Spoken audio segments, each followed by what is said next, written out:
бардығыбызға белгілі болғандай 1991 жылы Беловежская пущада 3 мамлекеттің жетекчилигинин алдында союз тарқады. Жиынтығында 15 егемендүү мамлекеттер пайда болды. Биздин дагы мамлекеттин жетекчисине тагдырдын тамашасы менен Чыңгыз Төрөкулович Айтматовдун калкалоозу менен, сунушу менен илимий чөйрөдөгү чарбалык иште мамлекеттик башкарууда тажрыйбасы жок инсан келип калган. Туңгуч президентибиз. Албетте жакшы жактары да болду. Бирок ошону менен бирге мен бир нерсени өзгөчө мааниге ээ катары баалап кетким келет. Ал келери менен эмне деди? Биз мындан ары эч качан согушпайбыз, тынчтыкты сүйгөн мамлекет болобуз.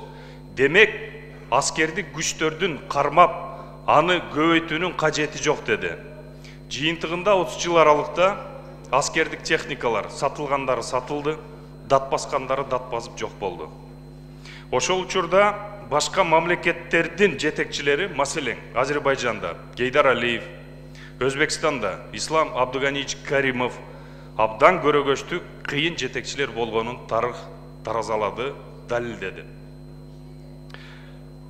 Урматтуу туугандар, 21-кылым адам затынын прогресси өнүккөн учур. Согуштар, кагылышуулар, конфликттер бардыгы артта калган. Бирок ага карабастан мына азыркы тапта Россия Федерация менен Украинанын ортосунда спецоперация деп коет, кандуу кагылышуу болуп атат. Израиль менен Палестинада кандуу кагылышуу болуп атат. Кече Индия менен Пакистан бири-бирине ракета атышып, бираз калды кандуу кагылышууга. Бул деген эмненен кабар берет экен? Бул деген биздин ата-бабаларыбыз илгериле таамай туура айтып кеткен экен. Өзүңө сак бол, кошунаңды уру тутпа. Аскердик техникаң, аскери күчтөрүң бекем болушу керек деген.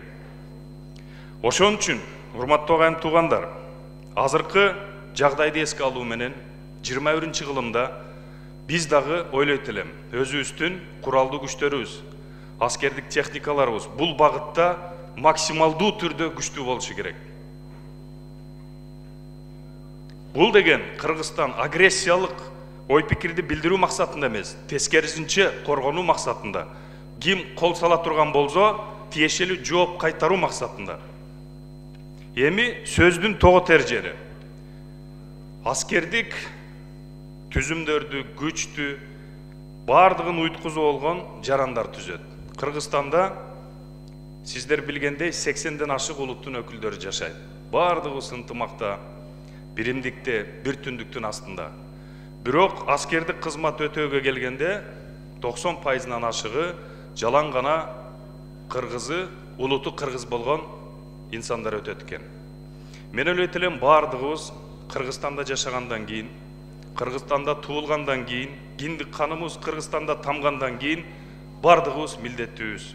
Мекенибизди коргогонго, милдеттүү түрдө мөөнөтүнө жараша аскердик кызмат өтөөгө.